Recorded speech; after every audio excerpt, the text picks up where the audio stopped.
What is going on, TEC? TNT here, bringing you week 2 of your season 7 recaps. A brief reminder before we begin to check out the description for the link to LCD, and a shout out to the coaches who uploaded YouTube videos before me. If you want to check out these games in full or want to see a team builder, head down there. You can find all the stuff in either LCD or the description here. Go check those out. It means a lot to the league and to the coaches that you go around and check out all of the league's content. Now, with that out of the way, we begin with an Asia Slash with JK against Namdu. Namdu lost this one when she sacked her water absorber to a Mega Pert Earthquake, switching from Alolan Muck. That's just a 2-hit KO. Rocks nullifies leftovers and boom. Water Absorb tank down against a rain team. There were certainly better options there.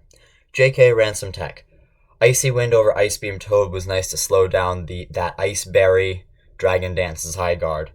The set that would have gotten set of the week had it been a bit better at being in the game was the Water Absorb Substitute Bulky Vish. That is something I have not seen before. Well played from JK. Namdu made 1 or 2 mistakes and ended up paying the price. This game had some nice tech. Highly recommend watching it. Our next game is Prison against Jake. Prison made the turn 6 call this time. This is going to become a thing, isn't it? There was so much belly drum in this game. Prison really enjoys hitting himself, doesn't he? Also, was that a no HP, no defense invest glide score? Interesting EV spread. Also interesting to see no rest on the Iron Defense Body Press Melm. I'm sure you had your reasons, Jake. I'm holding out on ripping you for the sets at the end because I want you to beat the crap out of Orange next week. Don't disappoint me or you'll get 2 weeks worth of rant and 1. No pressure. Our next game is my favorite game to happen all week. Lucat against Orange. Lucat won this one in 0-0 after dying to recoil on his last kill. And this is my game of the week.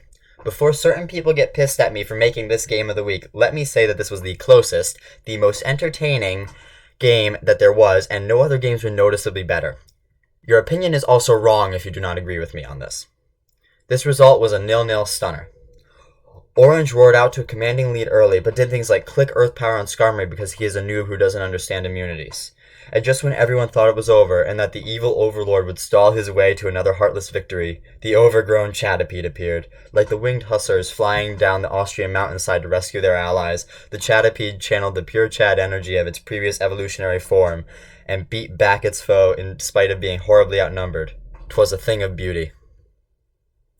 And I'm just going to let this finish, because it is glorious to just watch Scolipede absolutely rip through Orange.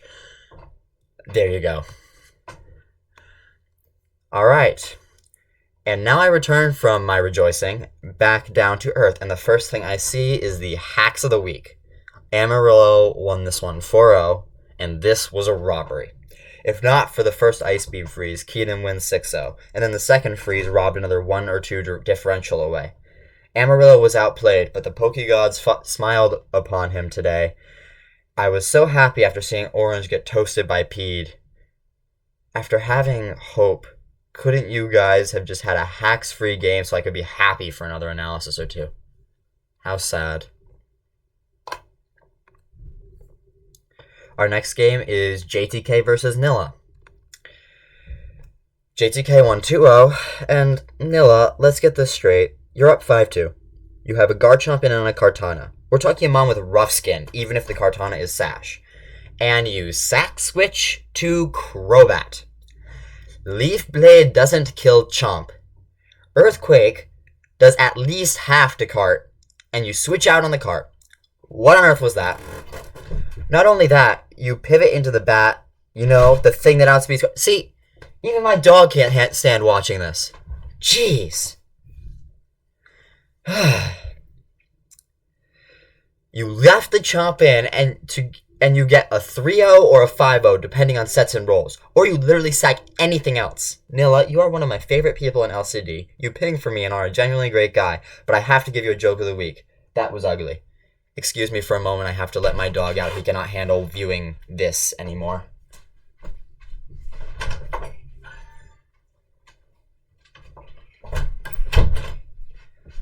Alright, now that Nilla has scared my dog out of the room with his horrid play, we move on to Oren against Clash of Max. Oren won this 5-0. And Clash, the plays in this one just felt bad, like you weren't really in it mentally.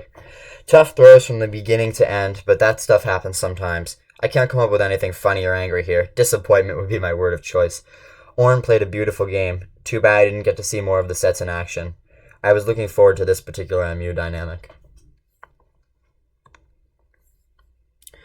Our next game is Yukinator against Mav, and Mav won it 2-0. You get a burn, and you get a burn. Everyone gets a burn. In a battle of bulk, Maverick came out on top, but not before every skull burned and every willow hit both ways to extend the early game with constant stagnation. Once the game finally opened up, it was all about Mega Aggron putting the team on its back to carry Mav to a win.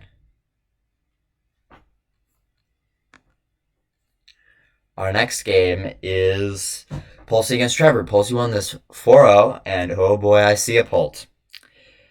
And it is a non-factor.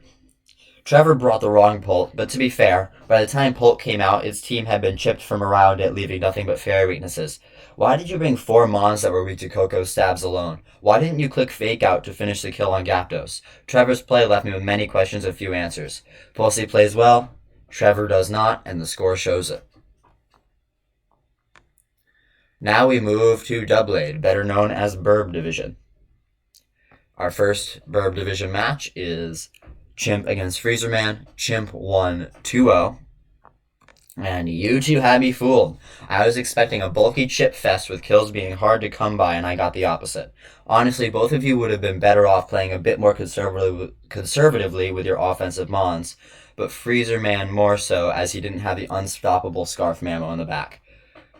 Pro tip. If your opponent has a mammo, don't sack everything that can stop it. That said, there's no such thing as a mammo switch-in, so freezerman gets a pass, and Chimp got to click buttons. Solid game. Next, we have Dom against John. John won this 5-0. Oh boy, Dom. Where do I start? T-Wave and Misty. No Roost Mandy. You're lucky this wasn't a 6-0. None of the crits mattered. The gap in this game was evident. Well played from John, but this is the second week in a row for Dom. I'm sure one of the AG coaches would help bring you up to speed if you ask. There's no shame in being new and not knowing things. Just ask for the help and ye shall receive. Next up, we've got Hydro Lucario against lolex. Hydro Lucario won 3-0, and Banded Frostlass was nice. An interesting back and forth game at the beginning that devolved into a sweep. If Hydro clicked plot against the Rilla, he would have won from there, but it only lost him a single differential point, so it's not a big deal. I gotta edit that out. Well played from both. Hydro won the advantage with Banded last, doing big damage early and capitalized. Our next game is Pineapple versus Finley. And our nickname of the week goes to Pineapple's Haxorus. Hacks are us. It's so obvious that it's perfect. For the first 20 turns, this game looked to be an orange award candidate, but then it opened up into a bloodbath. When the dust finally settled, Pineapple's Hacks set had done the damage necessary to set up the 2-0 win.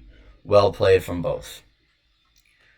Our next game is Geryon against Brayden. You two really hate both, don't ya? In a game where Brayden won 2-0, I kinda love to see it. Attacks went boom in this one, which had minimal defense. From start to end, it was all about exchanging and forcing sacks to expose the opponent's win con. Well played from both in a very entertaining game. Brayden just had the better buttons to click in this one. Next we have Lucifer against Zach. Zach won this one 2-0, and Manual Sun Mega Doom. Nice bring against Rain. I would have stayed pre-Mega at first, though. Early Bird Rest, funny, and the solar power damage quite literally killed you. Nitpick on Doom set usage and what I wanted to see in terms of additional tech aside. Well played from both. It is hard to beat Brain without a water absorber or a ground to switch into Thunders, but Lucifer almost did it. As for Zach, He played Rain. What else is there to say? Rain tends to be a fairly simple and easy playstyle to do well with. It's just predictable. Oh yeah, there was also a Dragopalt that did nothing. Our next game is Flip against TG. TG had matchup advantage and played it perfectly. Flip's roster could do nothing against TG's breaking and sweeping power. Also couldn't break the Umbreon. If anyone was not convinced of Zera being an Unmon before, this game should do it. It wasn't even played badly, it just did nothing. Flip should consider having Kronk pull the lever on Zera and get a Mon that doesn't routinely crap itself instead. And now we arrive at our blowout of the week. Luke beat BL Pawn 6-0. Blowout of the week.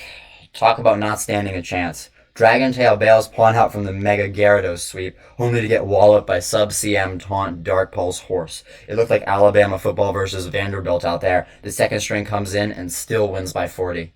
Pawn had the honor of choosing Doublade's kill leader, and he chose the Ghost Horse. The Pawn has chosen the new king. All hail to his Royal Majesty Spectrider. Long live the king.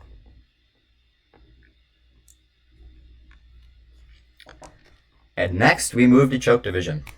A brief reminder that Choke Division is exempt from Choke of the Week because otherwise they would get Choke of the Week every week. Our first game is Kurthwack against Ironclacker. Kurthwack won 5-0. Dominant performance from Kurthwack here. Love to see the Uber remover getting the kills it deserves.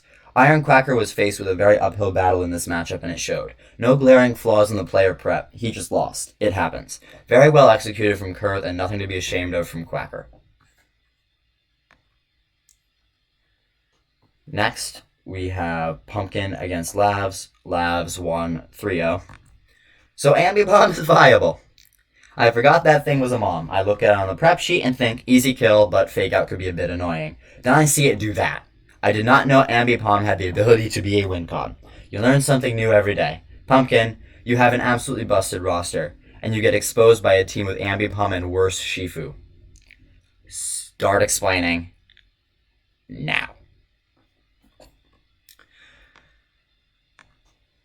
Next, we have Metal against Smite. Metal won 2-0. It's not hacks, it's the blessing of Burb Jesus. That said, Metal, you are using it far too sparingly. I counted a solid 7 times in that game where it could have come in untouched and clicked the freest hurricane into U-turn known to man, and you didn't do it. Literally comes in, forces Sacker makes kill, U-turns out. Instead, you left the game up to the blessings of the nickname. I don't know how you managed to play MPidge poorly, but you are doing it. It's literally clicking the same buttons on the same set every week. Not hard. You still won because of Mega Pidgeot's awesomeness, but yikes. It causes me pain to watch M-Pidge being used so far below its potential. Schmike should have won that game, but the Lord was on Metal's side despite his misuse, for Burb Jesus is a merciful God. He forgives our sins and saves us from the agony of not qualifying for playoffs. Next up, we have SKZ against Jake. Jake won this one 1-0, and was that defensive roost Mega B. And it almost worked. That's cool, man. If you played it right, you would have won the game, too. Mega heat. Anyway, that game was ugly. SKZ clicking high jump kick on a Koffig, not clicking an attack when it won. Jake not clicking rest when it would extend and possibly win the game, and getting bailed out by the aforementioned choke.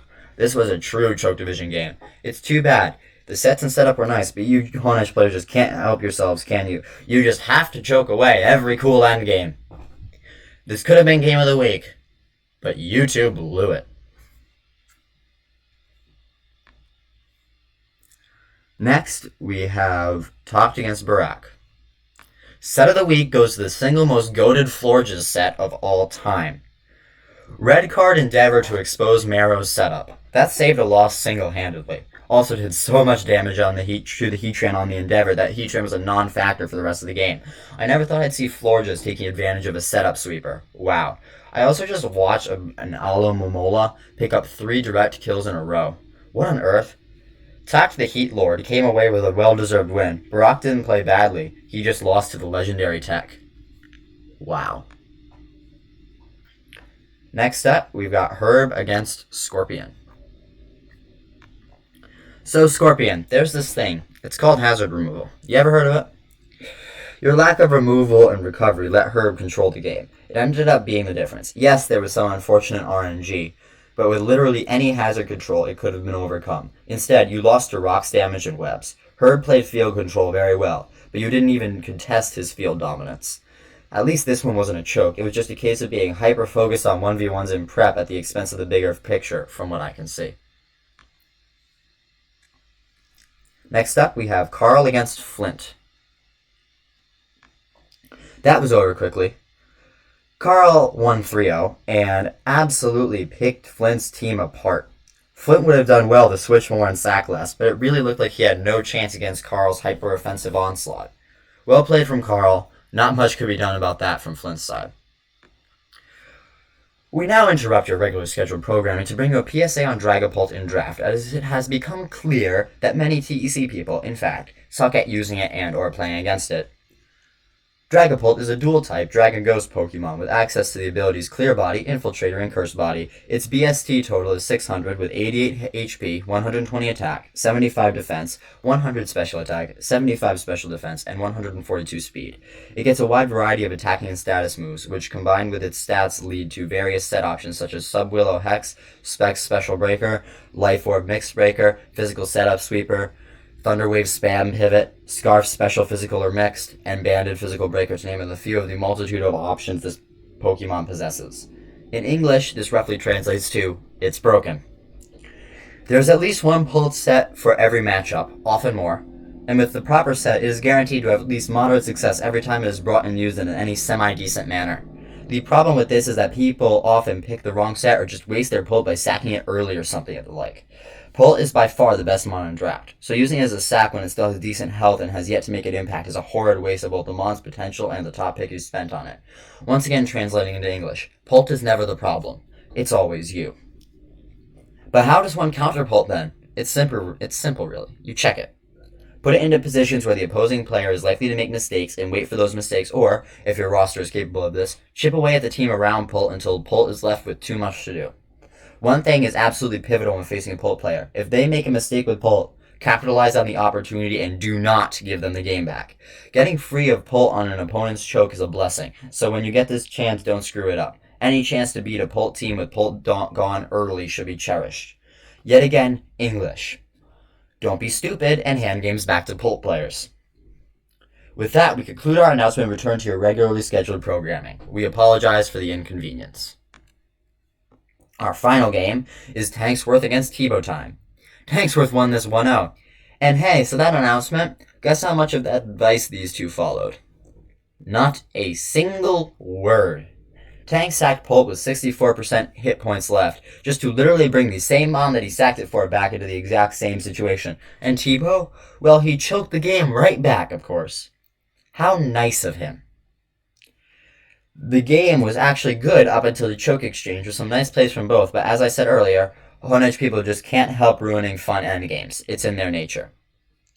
There were no matches worthy of the Orange Award this week, so we must all wait until there is a game stalling enough to merit gaining an award named after our dear leader for the first appearance of the Orange Trophy. Alright, thank you all for watching, and I wish everyone who is playing luck in Week 3.